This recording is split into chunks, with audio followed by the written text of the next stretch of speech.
Defense is y'all are still adding to it, and every week there's a little something new to it, like it's still not totally complete.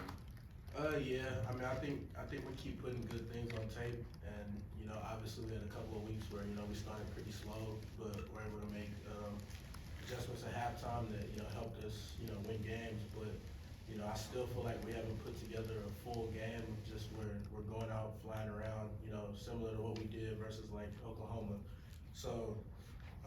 Obviously, I think that it's a marathon, it's not a sprint. So we're just gonna continue to keep working and keep trying to put all those things together. Does it make a big difference having Bradford back? Yeah, obviously, his experience and him being an older guy, just him being on the field with us, we felt that presence. So obviously that was a good thing. But everybody in the room is capable. So. I want to ask you about Trey. I guess what makes him so special as a corner, and what type of impact it's gonna have for you guys on defense? He just has that attacking mentality. Being a shorter corner, he has to be kind of more aggressive, and he carries that. He carries that, in his personality. So just his competitive nature, it drives us, and he just has that dog in him. Mark, you took a chance on this new coaching staff transferring here from Colorado. Obviously you guys are 9-0, top of the conference right now. How has everything played out? Is this what you expected? I really didn't have any expectations, honestly. I'd say I came in with an open mind, but it's met all my expectations. It's been everything I could have asked for. Personally, team-wise, everything. So everything's just been great, and I'm really thankful for it. What have you seen in regards to Texas's offense? What makes them click? They obviously have a lot of playmakers. They have a really good quarterback, obviously a really good running back. Xavier Worthy's pretty good, so we're just gonna have to do what we do. We're gonna have to execute, and we're gonna have to get off the field. We can't keep those guys around for too long. We gotta just go out and do our job, get off the field, get the ball back to our offense, and win in the turnover battle. We need to create more turnovers. Last couple of weeks, we've had a few, but we need to really focus on getting the ball in. Mark, do you have to do anything different when you face a physical running back like you're gonna see on Saturday? A guy who doesn't go down on first contact. Y'all think about that going in? Yeah, I mean, tackling is want to, so just being able to stick your nose in there and put your body on them. We can't. We got to take that extra step and not just jump off the diving board and going for legs. We got to make sure you really get your body on him so that he does go down on that first contact. And obviously, the style of defense that we play, running to the ball, everybody running to the ball, that also helps because if you do have one guy that misses a tackle, there's 3 more guys around the ball to instead of him turning what should be a 1-yard gain into a 5-6 yard gain, it eliminates everything. And obviously, 2nd and long is way better than 2nd and 5. It kind of closes up their playbook. So. This Texas team was up 31-10 on Kansas State last week. You mentioned, wanting to start faster. What is it? What do you think the key is to starting fast against a team that put up 31 in the first half a week ago at K-State?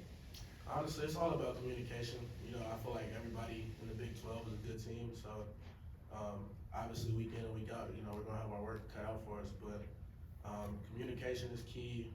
Just trusting our training. We can't get too high. We can't get too low. And, one thing we've been preaching is next play. Whether it's a good play or a bad play, just always worry about the next play. So, just being able to erase whatever happened last play, last drive, and just keep moving forward because football is a game with highs and lows, and whoever's able to weather the storm the best is a winner again. So you guys know your record, where you are, what's at stake. How do you guys block that out, or can you block that entirely out? I think it comes with our mentality every day. We weren't picked to do anything this year, so we kind of take on the role as underdogs, and one saying that I like is underdogs are hungry dogs, and hungry dogs run faster.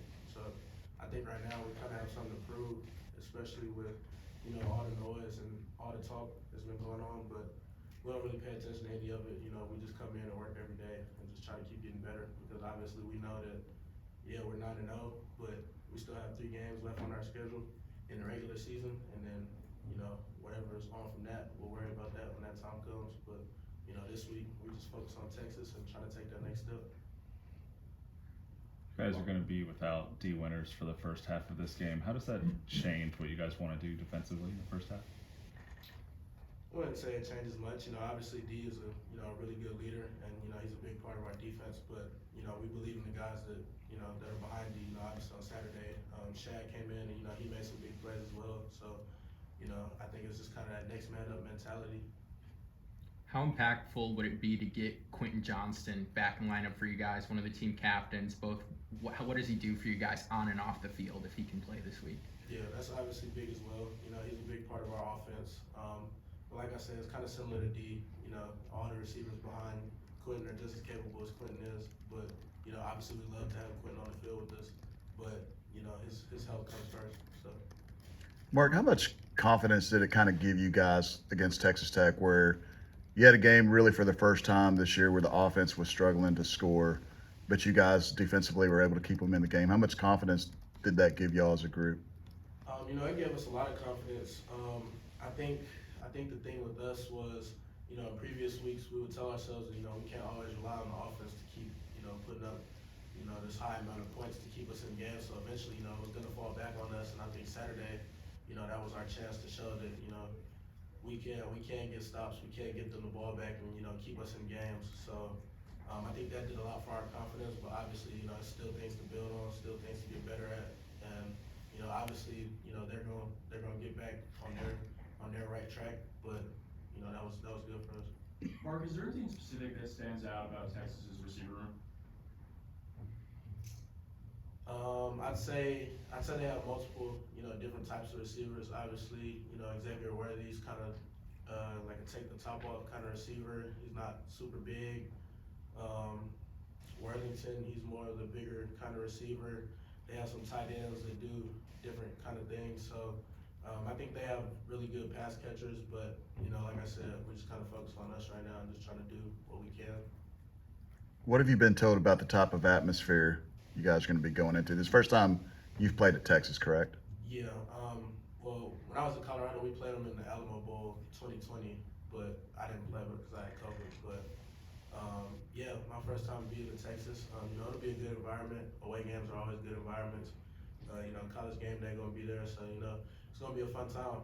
But just trying not to let the distractions get in, and just being able to focus on the game and being able to execute. That's gonna be big for us.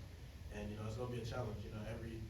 Obviously road games are challenges already, but when you're playing a good opponent as well, it's gonna be a challenge. But we're looking forward to it and going out there and compete.